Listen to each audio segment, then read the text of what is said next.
Magandang buhay mga bata! Welcome sa ating Kwentong May Saysay. Tara na, tuklasin natin ang makulay na kasaysayan ng bansang Pilipinas. Paksang aralin, ang Payne-Aldrich Tariff Act of 1909 at Underwood-Simons Tariff Act of 1913 at mga impluensya ng Amerikano sa Pilipinas, ika-10 linggo. Layunin ng aralin.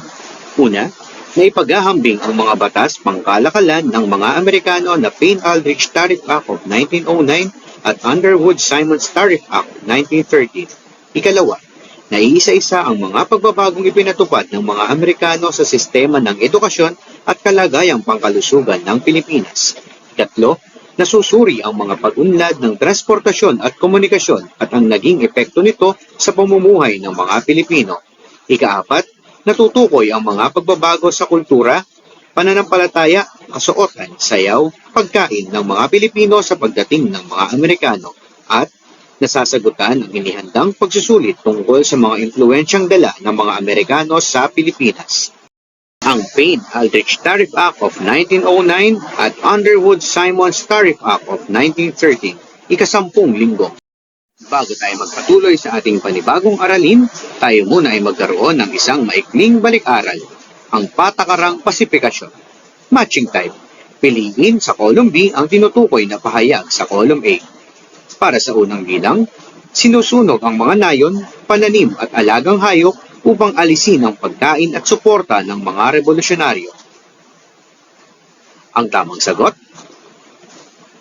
Letter C. Scorched Earth Policy. Ikalawang bilang. Dito sa pilitang inililipat ang mga sibilyan sa mga kampo na binabantayan ng militar sa Batangas, Samar, Laguna at iba pang lugar. Ang tamang sagot?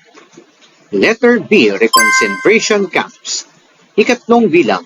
Ipinagbawal ang suporta sa kalayaan, rebelyon at pagsasalita laban sa Amerika. Ang paglabag ay may kaparusahang pagkakabilanggo. Ang tamang sagot? Letter D. Sedition Law. Ika-4. Tinawag na mga tulisan ng natitirang mga mandirigma. Tinrato sila bilang mga kriminal, hindi bilang mga sundalo. Ang tamang sagot? Letter E. Brigandage Act. At panglima, ipinatupad ng mga Amerikano upang sugpuin ang paglaban ng mga Pilipino. Ang tamang sagot? Letter A. Patakarang pasifikasyon. Ilan ang nakuha mong score? Kung ikaw ay nakalima, handa ka na sa panibagong aralin. Ating simulan ang ating talakayan sa Payne-Aldrich Tariff Act of 1909. Bago tayo magpatuloy, mahalaga na malaman muna natin ang kahulugan ng tariff at duty-free. Ang tariff ay buwis o singil na ipinapataw sa mga produktong ipinapasok o iniluluwas sa isang bansa. Halimbawa, kung ang isang produktong Amerikano ay nagkakahalaga ng 100 piso at may tariff na 20%, kailangang magbayad ng 20 pesos na buwis sa pagpasok nito. Samantala, ang duty-free naman ay nangangahulugang walang kailangang bayarang customs duty o tariff sa isang produktong pumapasok sa isang bansa. Mahalagang malaman na ang Payne-Aldrich Tariff Act of 1909 ay pinangunahan ng mga sumusunod: Sereno E. Payne, U.S. Representative, at Nelson W. Aldrich, U.S. Senator.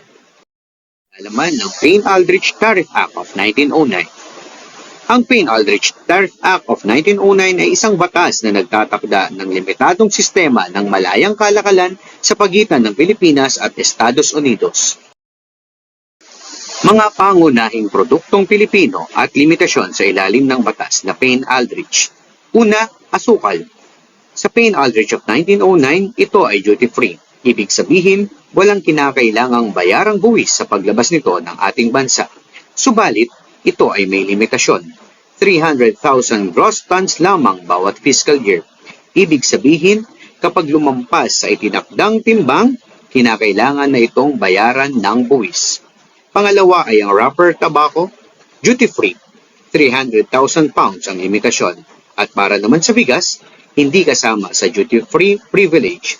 Ibig sabihin, kapag ito ay nilabas ng bansa, kinakailangang bayaran ng buwis. Sa limitasyon na to, hindi ito nakinabang sa parehong preferential treatment dahil nga ito ay kinakailangang bayaran pa rin. Ano ang kota? Ang kota o limitasyon ay isang takdang dami lamang ng produkto na maaaring ipasok sa isang bansa sa ilalim ng isang partikular na kondisyon. Halimbawa, kung sinabing 300,000 tons lamang ng asukal mula Pilipinas ang maaaring makapasok ng duty-free, ibig sabihin hanggang 300,000 tons lamang ang maaaring makinabang sa duty-free privilege. Kapag lumampas sa itinakdang limitasyon, maaaring magkaroon ng ibang tarif o kondisyon. Bakit itinakda ng Amerika ang mga kota? Dahil nais ng Estados Unidos na protektahan ang sarili nitong mga magsasaka at producer ng asukal at tabako laban sa napakaraming produktong maaaring manggaling sa Pilipinas.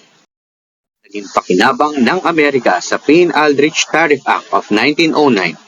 Una, mas malawak na pamilihan para sa produktong Amerikano. Ikalawa, duty-free access sa Philippine market. Ikatlo, mas malakas na kontrol sa kalakalan ng Pilipinas. At ikaapat, murang agricultural raw materials. Ano naman ang mga naging epekto ng Payne-Aldrich sa Pilipinas? Una, lumawak ang pag-export ng mga produktong Pilipino dahil naging mas madaling makapasok ang ilang produktong Pilipino sa American market, lumakas ang export industry. Partikular na nakinabang ang asukal, tabako, niyog at abaka. Ikalawa, lumakas ang sugar industry. Dahil may malaking pamilihan sa Amerika, mas maraming Pilipino at negosyante ang nahikayat na magtanim ng tubo. Nagsimula ring magkaroon ng mas maraming sugar plantations, sugar mills, processing facilities at negosyo kaugnay ng asukal. Ikatlo, dumami ang produktong Amerikano sa Pilipinas. Dahil mas bukas ang Philippine market sa American goods, dumami ang mga produktong gawa sa Amerika. Halimbawa ng mga uri ng produktong maaaring pumasok: tela, bakal, makinarya, kagamitang pang-industriya, at manufactured goods. Ano naman ang negatibong epekto nito? Naging dependent ang Pilipinas sa Amerika. Dahil naging malaking pamilihan ng Pilipinas ang Amerika, maraming negosyo at magsasaka ang nagsimulang mag-focus sa mga produktong pang-export. At sa halip na bumuo ng napakaraming iba't ibang industriya, mas naging mahalaga ang paggawa ng mga raw materials at agricultural products para sa American market. Isa pa sa mga mahalagang batas tungkol sa buwis ay ang Underwood-Simons Act of 1913. Ang Underwood-Simons Act of 1913 ay pinangunahan nina Oscar W. Underwood, U.S. Senator, at John G. Simons, U.S. Congressman. Ano naman ang nilalaman ng Underwood-Simons Tariff Act of 1913? Ito ay isang batas sa pagbubuwis ng Estados Unidos na nagpalawak ng malayang kalakalan sa pagitan ng Pilipinas at Amerika sa pamamagitan ng pag-aalis ng mga kota sa mga pangunahing produktong Pilipino. Ano ang naging epekto ng Underwood-Simons Act of 1913? Una, mas lumakas ang export ng Pilipinas dahil wala na ang dating kota o limitasyon, mas malaki ang pagkakataon ng mga produktong Pilipino na makapasok sa American market. Ikalawa, mas lumaki ang sugar industry. At ikatlo, mas naging dependent ang Pilipinas sa Amerika. Sa pagbubuod ng dalawang batas tungkol sa buwis, ito ay may parehong layunin, paunlarin ang kalakalan sa pagitan ng Pilipinas at Amerika. Sa pagkakaiba naman, sa Payne-Aldrich Tariff Act of 1909, ito ay may kota sa ilang produktong Pilipino na pumapasok sa Amerika. Habang sa Underwood-Simons Tariff Act of 1913, inalis ang mga kota sa mga produktong Pilipino na pumapasok sa Amerika. Ngayong tapos na tayo sa ating aralin, handa ka na ba sa isang pagsusulit? Kung oo, halika, sagutan ng buong husay ang itinakdang pagsusulit sa araw na ito. Tukuyin kung Payne-Aldrich o Underwood-Simons. Basahin ang bawat bahayag at isulat ang PA kung Payne-Aldrich at US kung Underwood-Simons para sa unang bilang na ipatupad noong 1909 at nagtakda ng kota sa pagpasok ng ilang produktong Pilipino sa Amerika. Ikalawa, naglimita sa duty-free entry ng asukal mula Pilipinas sa 300,000 gross tons. Ikatlo, naipatupad noong 1913 at nag-alis ng mga kota sa ilang produktong Pilipino. Ika-apat, nag-alis ng mga limitasyon sa pagpasok ng asukal, tabako at bigas mula Pilipinas patungo sa Amerika. At panghuli, nagbigay ng mas malawak na malayang kalakalan sa pagitan ng Pilipinas at Estados Unidos kaysa sa naunang batas. Ating alamin ang mga tamang sagot. Para sa unang bilang, ang tamang sagot, PA or Payne-Aldrich. Ikalawang bilang, PA. Ikatlong bilang, US or Underwood-Simons. Ikaapat, US. At panglima, US. Ilan ang nakuha mong score? Kung ikaw ay nakalima, binabati kita. Handa ka na sa susunod na aralin. Sang aralin, ang mga pagbabago sa sistema ng edukasyon at kalusugan ng Pilipinas sa pagdating ng mga Amerikano, ika-10 linggo. Bago tayo magpatuloy sa ating panibagong aralin, tayo muna ay magkaroon ng isang maikling balik-aral. Bigyang katwiran ang mga sumusunod na tanong. Para sa Payne-Aldrich Tariff Act, unang bilang, ano ang kahulugan ng Payne-Aldrich Tariff Act? Ikalawang bilang, ano ang naging epekto ng batas na ito sa Pilipinas? Para naman sa Underwood-Simons Tariff Act, unang bilang, ano ang kahulugan ng Underwood-Simons Tariff Act? Ikalawa, ano ang naging epekto ng batas na ito sa Pilipinas? Yon, ating alamin ang mga pagbabago sa sistema ng edukasyon sa Pilipinas sa panahon ng mga Amerikano. Pagtatatag ng libreng pampublikong paaralan. Sa ilalim ng mga Amerikano, itinakda nila na ang primary instruction sa mga paaralan ay libre. Inatasan din ng pamahalaan na magtatag at mag-organisa ng mga paaralan sa iba't ibang bahagi ng kapuluan. Pagtatatag ng Department of Public Instruction. Noong 1901, ipinasa ng Philippine Commission ang Act No. 74 na nagtatag ng Department of Public Instruction. Naging mas organisado ang pagtatatag ng mga paaralan, pagpili at pamamahala ng mga guro, pagbibigay ng school supplies at pangangasiwa sa pampublikong edukasyon. Ikatlo, pagpapalaganap ng paggamit ng wikang Ingles. Isa sa pinakamahalagang pagbabago sa edukasyon ay ang pagiging pangunahing wikang panturo ng Ingles sa bagong sistema ng pampublikong paaralan. Dinala ng mga Amerikano ang kanilang educational system at gumamit ng mga gurong Amerikano upang ituro ang Ingles at iba pang asignatura. Pang-apat, pagdating ng mga Thomasites. Tinawag silang Thomasites dahil marami sa kanila ay dumating sa Pilipinas sakay ng barkong USAT Thomas noong Agosto 21, 1901.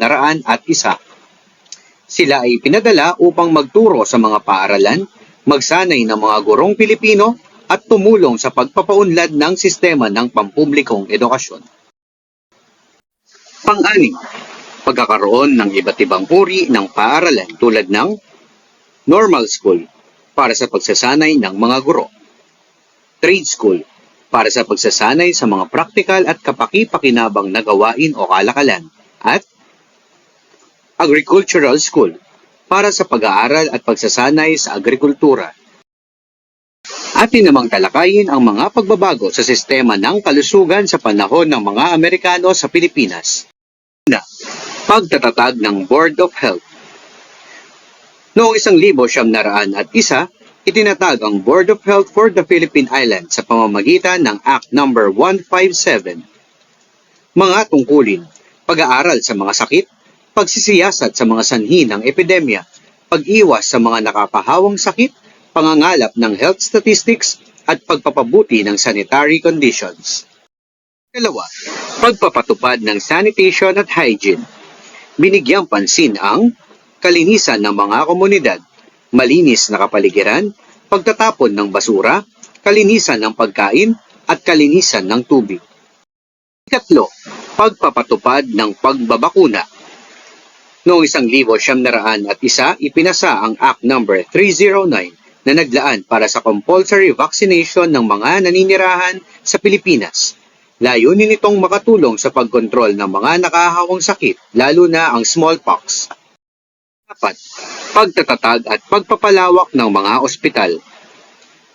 Noong 1907, ipinasa ang Act No. 1688 para sa pagtatayo ng Philippine General Hospital o ang PGH. Binuksan ito sa publiko noong Setyembre 1, 1910 at formal na pinasinayaan noong Setyembre 10, 1910. Ang PGH ay tinatag upang magbigay ng medical surgical services lalo na sa mga nangangailangang Pilipino. Handa ka na ba sa isang pagsusulit? Kung oo, halika, sagutan ng buong husay ang inihandang pagsusulit sa araw na ito. Pagbabago sa sistema ng edukasyon at kalusugan. Panuto, piliin ang tamang sagot sa bawat bilang. Para sa unang bilang, noong 1901, ipinatupad ng mga Amerikano ang batas na nagtatag ng blank na namahala sa pampublikong edukasyon sa Pilipinas. Ikalawang bilang, ang layunin ng pagpapatupad ng libreng primary education ng mga Amerikano ay upang blank. Ikatlo, sino ang mga gurong Amerikano na dinala sa Pilipinas upang tumulong sa pagtuturo ng English at iba pang asignatura?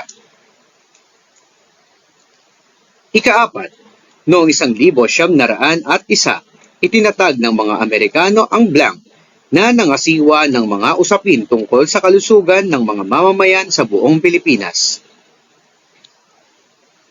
At panglima, upang maiwasan ang pagkalat ng nakakahawang sakit, ipinatupad ng mga Amerikano ang blank na nagtatakda ng pagbabakuna sa mga naninirahan sa Pilipinas. Ating alamin ang mga tamang sagot. Para sa unang bilang, ang tamang sagot, Letter B, Department of Public Instruction. Ikalawang bilang, ang tamang sagot, Letter B, lumawak ang pag-aaral ng mga bata. Ikatlong bilang, ang tamang sagot, Letter C, Thomasites. Ikaapat, ang tamang sagot, Letter B, Board of Health. At panglima, ang tamang sagot, Letter C, Act No. 309. Ilan ang nakuha mo score? Kung ikaw ay nakalima, binabati kita. Handa ka na sa susunod na aralin. Paksang aralin. Ang mga pagbabago sa sistema ng transportasyon at komunikasyon ng Pilipinas sa pagdating ng mga Amerikano. Ika-10 linggo. Bago tayo magpatuloy sa ating panibagong aralin, tayo muna ay magkaroon ng isang maikling balik-aral. Top of mind. Isa-isahin ang mga pagbabagong dala ng mga Amerikano sa sistema ng edukasyon at kalusugan ng Pilipinas. Ating alamin ang mga pagbabago sa sistema ng transportasyon.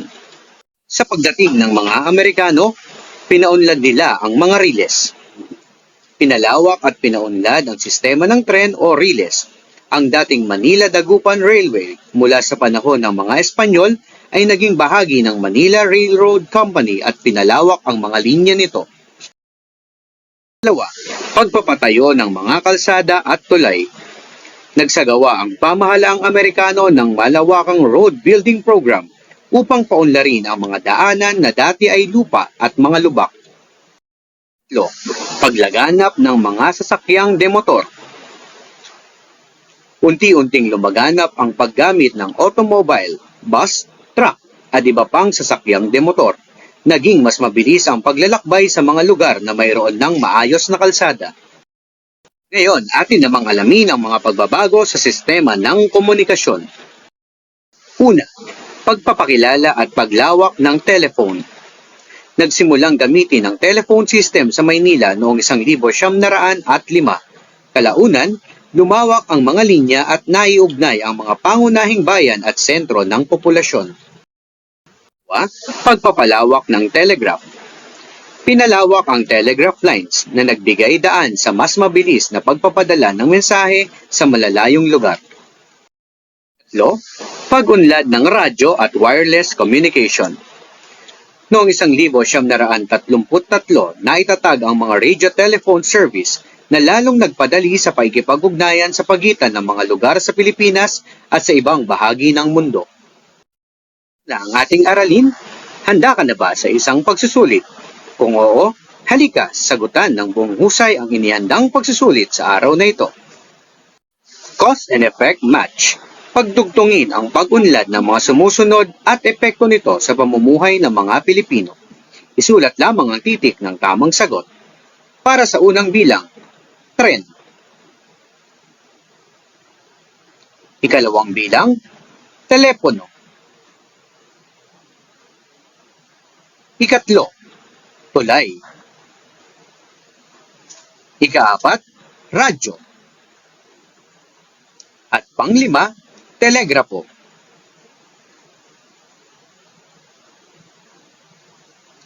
Ating alamin ang mga tamang sagot. Para sa unang bilang, ang tamang sagot, letter E, napabilis ang pagbiyahe ng mga tao.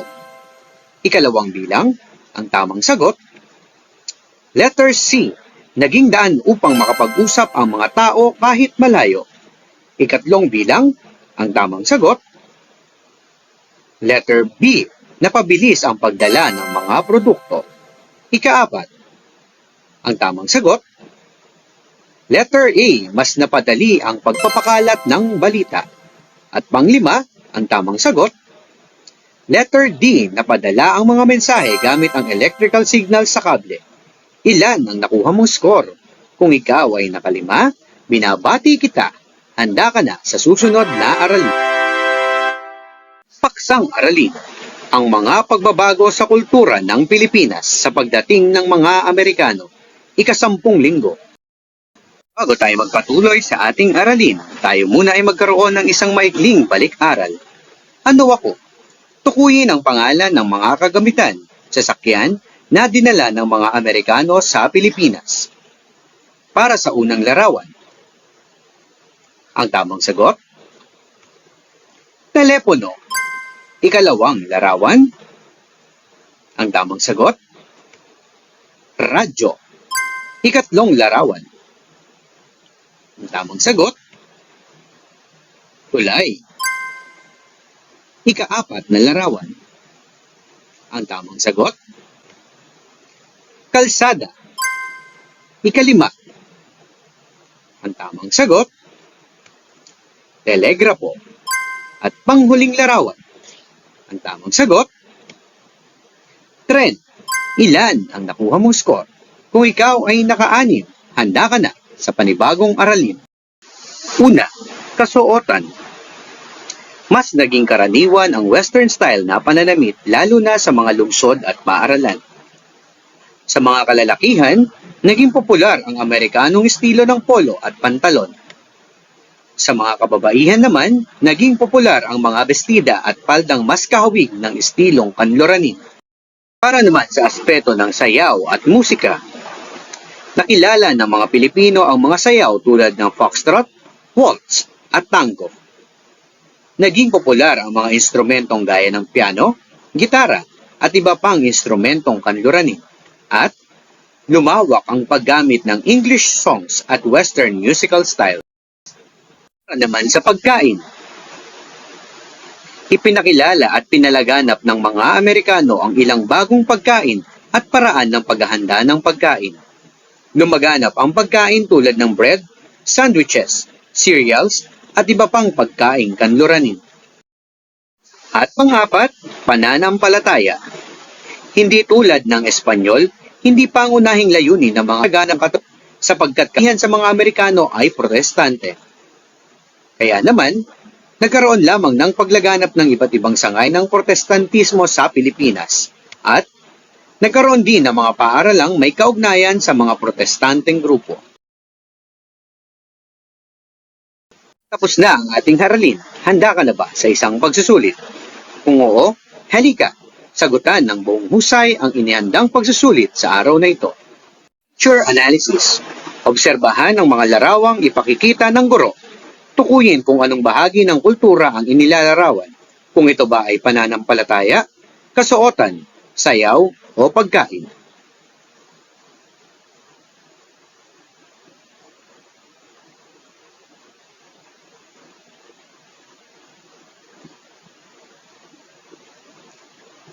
Ating alamin ang mga tamang sagot.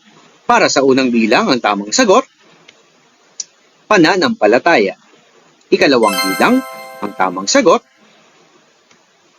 kasuotan. Ikatlong bilang, ang tamang sagot, sayaw. Ikaapat, ang tamang sagot, pagkain. At ikalima, ang tamang sagot, kasuotan. Ilan ang nakuha mong score? Kung ikaw ay nakalima, binabati kita. Tapos na ang pagsusulit at aralin sa araw na ito. Mahusay ang ipinakita mo. Patuloy na matuto, maniwala sa iyong kakayahan at maging bahagi ng kasaysayan ng ating bayan. At sa mas marami pang kwentuhang may saysay, like, follow, and subscribe to my YouTube channel. Maraming salamat!